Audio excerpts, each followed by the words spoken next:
la marche est un peu haute. Hein. Voilà. Janine, tu étais brillante, quelle vendeuse quand même. Hein.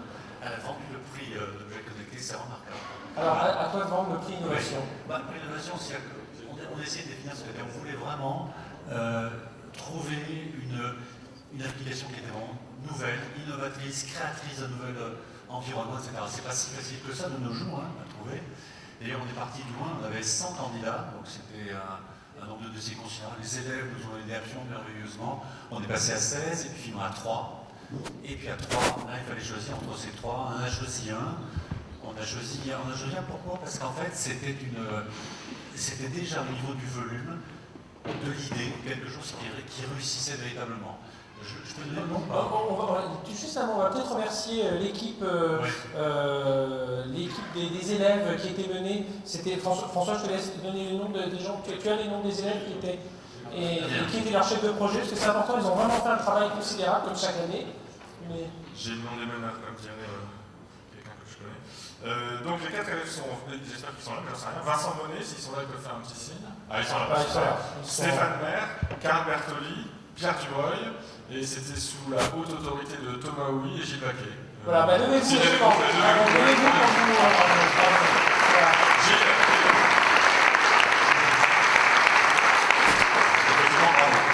en fait, ce sont deux qui ont fait le travail. Nous, tu présidais. Nous, on déjeunait, et puis...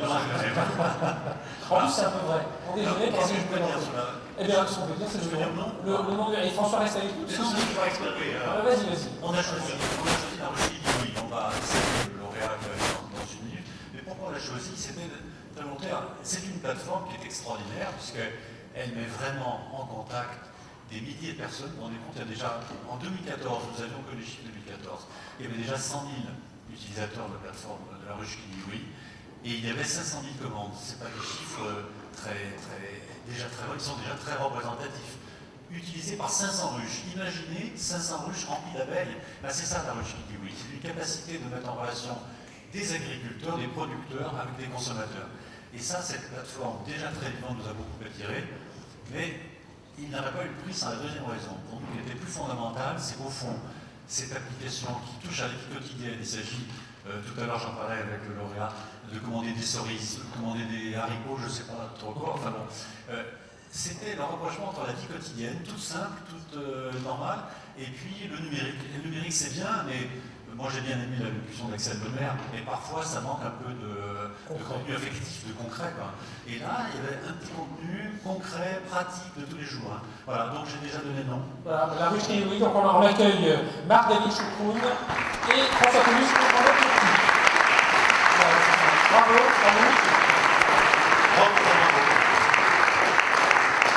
Alors, on va vous laisser dire un mot.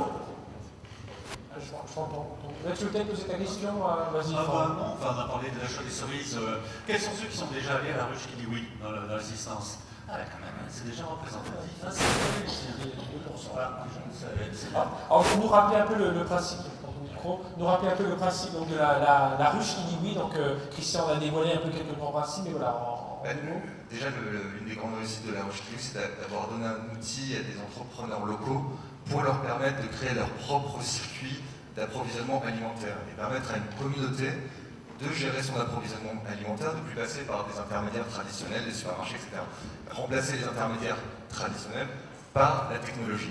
Ce qui nous permet finalement de mettre en relation directe les producteurs et ces communautés, où les producteurs aussi sont complètement autonomes, définissent leur prix de vente, choisissent les communautés avec qui ils veulent travailler, vont vendre en ligne et ensuite livrer la communauté une fois par semaine.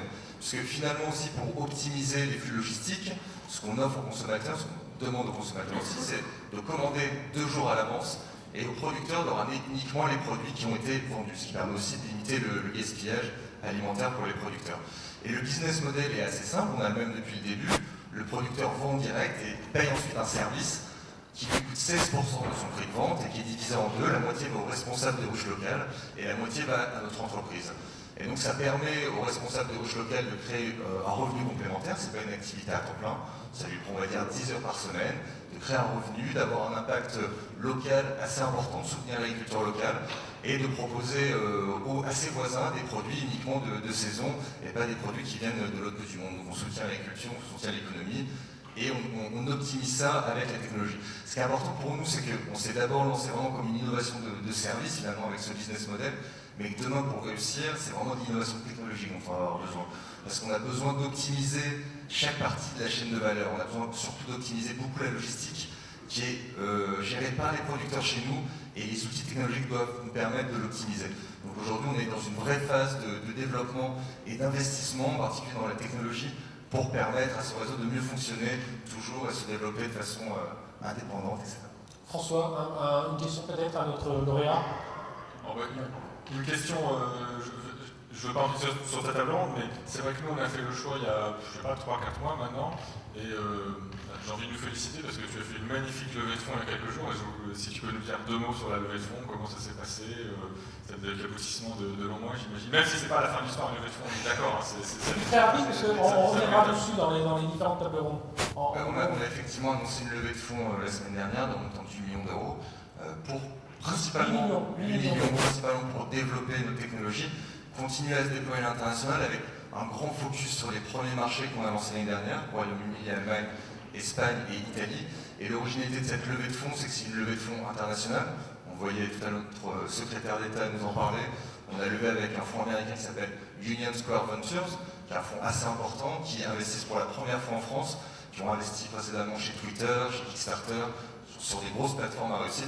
Et donc on est content qu'ils investissent en France sur ce secteur des circuits courts et peut-être permettre de créer une nouvelle réussite française. On en reparlera avec l'un de nos lauréats tout à l'heure. Juste, Christian, vous voulez un mot à rajouter? Non, c'est juste une précision. Moi, j'ai demandé à Marc David, vous avez compris que c'est innovant, c'est complètement innovant, mais est-ce que c'est moins cher? Effectivement, c'est ce qui nous intéresse. C'est pas complètement moins cher, mais c'est de meilleure qualité. C'est ça la conclusion, oui. On ne peut pas vraiment parler de moins cher, plus cher. Nous, on n'est pas un distributeur traditionnel. Donc on met pas de pression sur les prix aux producteurs. On permet aux producteurs de définir leur prix de vente et de réfléchir au bon prix avec leur communauté. Et normalement, ce bon prix doit permettre d'avoir un bon rapport qualité-prix, en général, parfois moins cher sur la même qualité qu'on peut trouver à Paris. Eh bien, on va vous applaudir, vous inviter à participer, vous allez pour la photo juste à côté. Et alors, Marc-David Choucroune va nous rejoindre, mais à Stéphane Savouret de venir me rejoindre sur scène et à Vincent Pilois. Voilà, on peut les applaudir.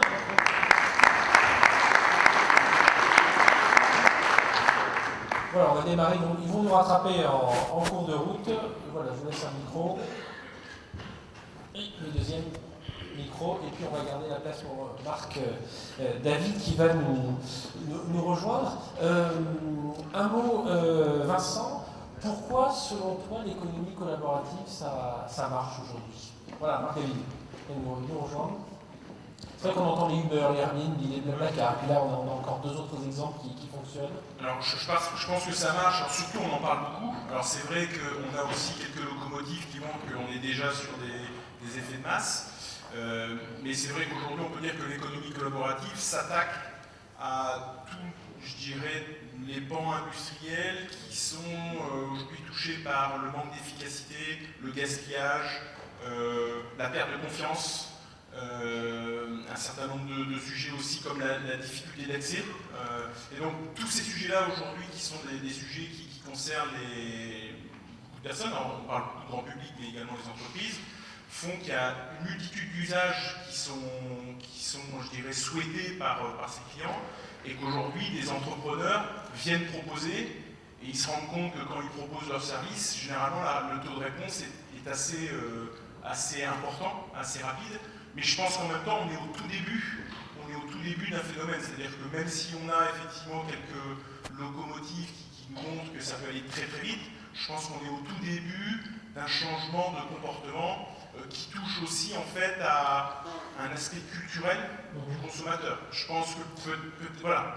C'est ça, est-ce que, on va démarrer avec vous, Marc-David Choucroune, La Roche qui dit oui, est-ce que ce projet-là, il y a 3 ans, ou il y a 5 ans, il aurait pu exister?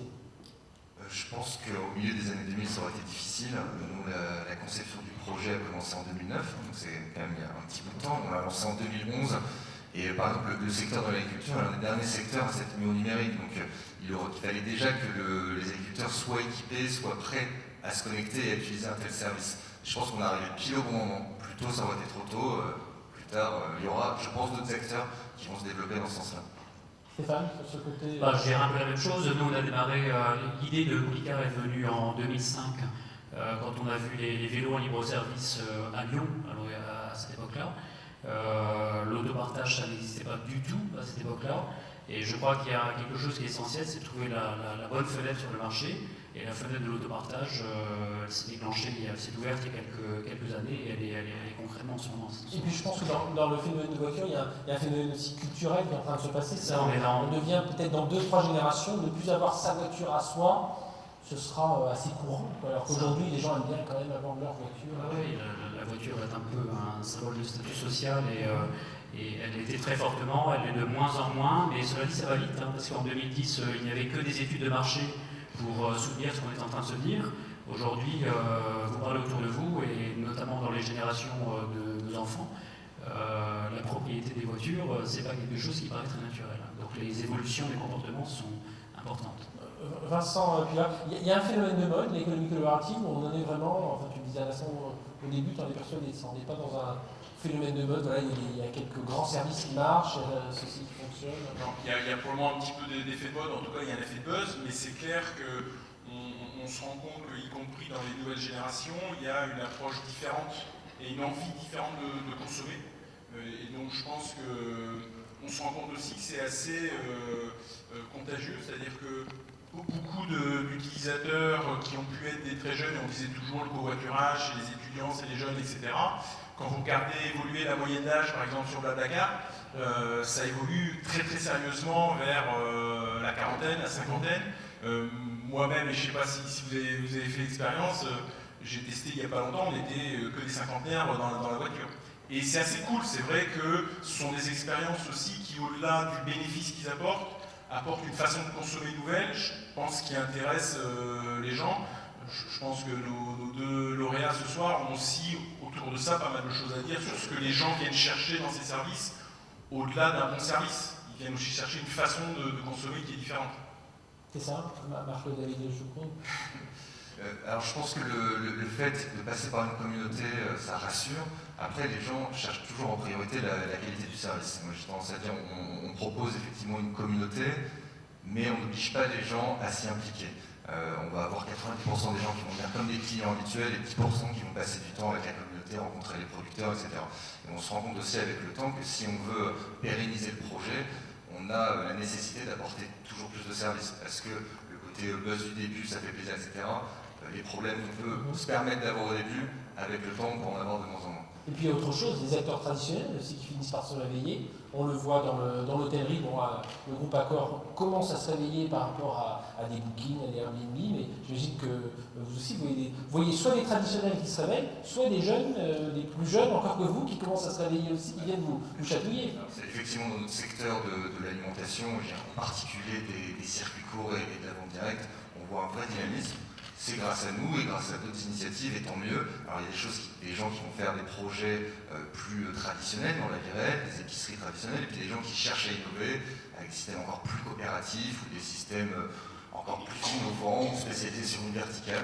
Donc on entraîne en tout cas un écosystème et l'envie des gens de faire d'autres choses. En revanche, pour les modèles traditionnels, pour la grande distribution, venir sur nos modèles, c'est très compliqué parce qu'on fonctionne de façon complètement différente. Et je pense qu'on le voit aussi sur les modèles de la location de voitures entre particuliers. Beaucoup de gens qui innovent, mais l'arrivée des anciens est compliquée. Comment, Stéphane Sauvera, comment les constructeurs auto, l'écosystème traditionnel automobile voit l'arrivée de boîtiers comme de solutions comme la vôtre? Ça dépend qui en parle.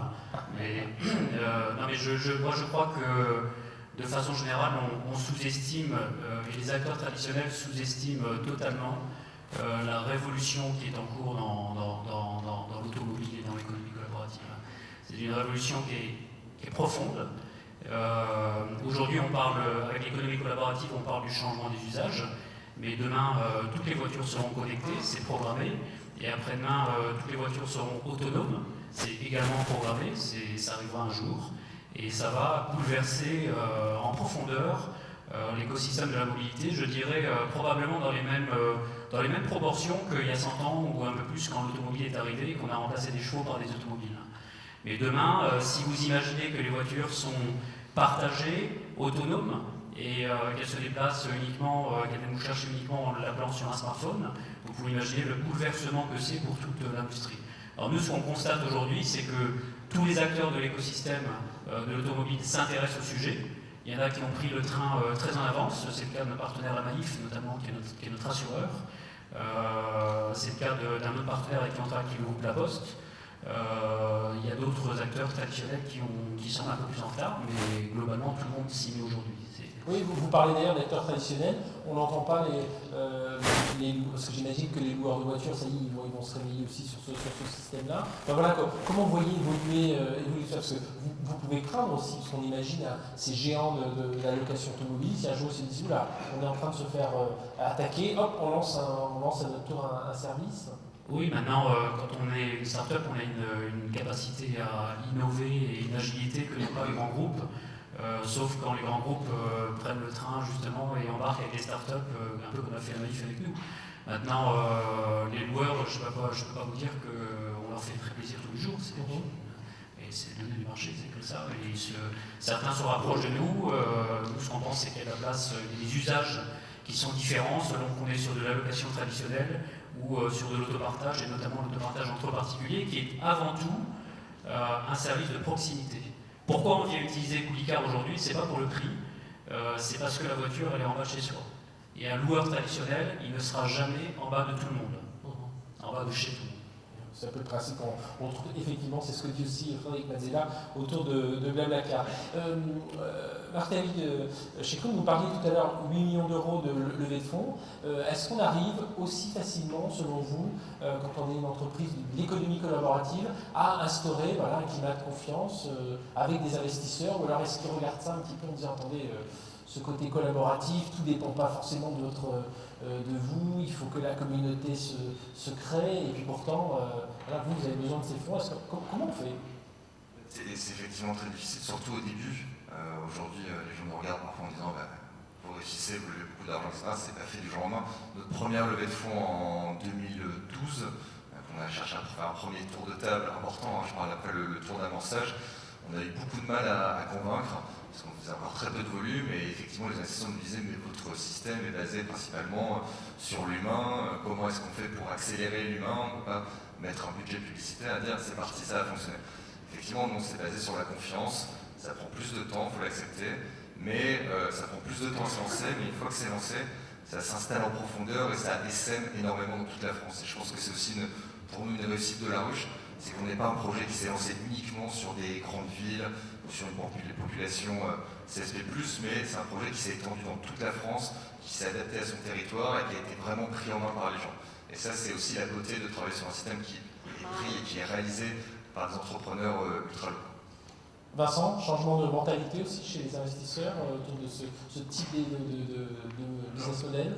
Je pense, et puis aussi je pense que les investisseurs ils sont conscients qu'on est là sur des phénomènes de réseau. Donc dans une école comme la nôtre, on sait que les réseaux ont une valeur qui est proportionnelle au carré du nombre de points, et donc elles voient qu'effectivement, même si le démarrage est assez long, à partir du moment où on franchit un certain volume, on arrive à des potentiels de croissance énormes. Et je pense que l'économie collaborative, de ce point de vue-là, elle intéresse beaucoup les investisseurs parce qu'on est effectivement sur des phénomènes exponentiels. Donc je pense qu'en ce moment, effectivement, c'est un sujet qui est très très regardé par les investisseurs. Stéphane Sauval, Coolycar, quand on a un produit, une boîte à montrer, on est dans le domaine de la voiture, c'est plus facile d'aller convaincre des investisseurs parce qu'on peut leur montrer quelque chose, on leur parle sur quelque chose qu'ils maîtrisent, enfin qu'ils ont l'impression de maîtriser, en tout cas de connaître.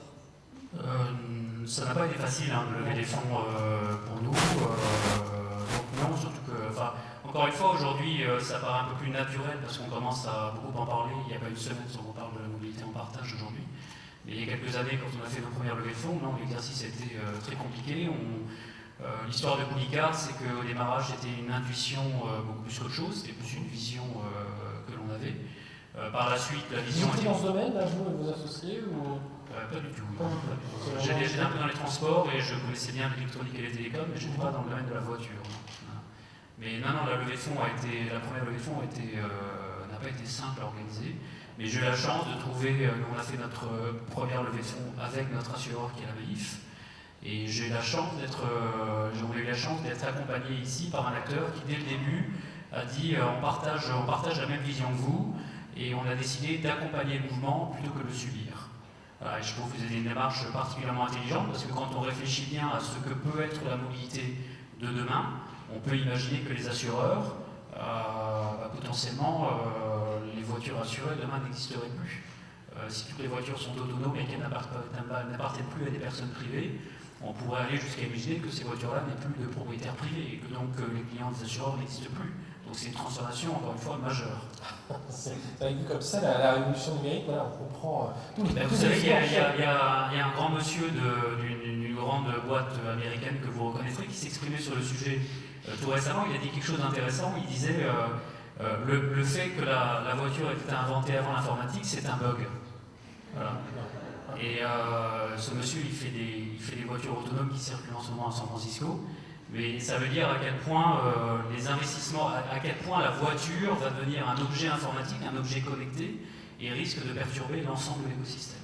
Un dernier mot, tous les deux, sur la répartition de valeur. Comment on décide quand on lance sa société, on se dit voilà, où est-ce qu'on va se servir, comment on va gagner de l'argent, parce que le but c'est de créer cette communauté, créer un service, mais il faut quand même se rémunérer. Voilà, comment vous faites Marc-David et puis ensuite Stéphane. C'est pas facile, hein, c'est au ressenti, c'est en connaissant le système en place. Nous, on a essayé de mettre en place un taux de commission qui est transparent et qu'on a promis de jamais augmenter. Ça fait difficile de trouver le bon chiffre. Parfois, on se dit qu'on a des trucs trop bas parce que là, on ne va pas le remonter. Mais en tout cas, c'est des économies où les taux sont. Les commissions, les taux de marge sont assez faibles, donc on était obligé de prendre une commission faible. En tout cas, je pense sur l'alimentaire. D'autant plus que dans notre réseau, les producteurs ont la logistique à leur charge. Et la logistique, ça coûte cher aujourd'hui. Enfin, jusqu'au jour où on aura des camions qui se conduisent tout seuls. Nous, Quicka, on a toujours eu un peu une stratégie d'arriver en simplificateur de business qui existe déjà. Notre idée, c'était de révolutionner l'autopartage de la location entre particuliers. Donc on a quelque part attendu que le marché se fasse un petit peu. Et du coup, les commissions ont été faites naturellement par le marché. Et on est arrivé sur le marché avec une solution qui simplifie et en se basant sur les mêmes barèmes de commission, qui sont en l'occurrence de 30%. Eh bien, Stéphane Saboy, merci. Marc-David Chacon, merci. Merci, on peut les applaudir. On vous retrouvera tout à l'heure, messieurs.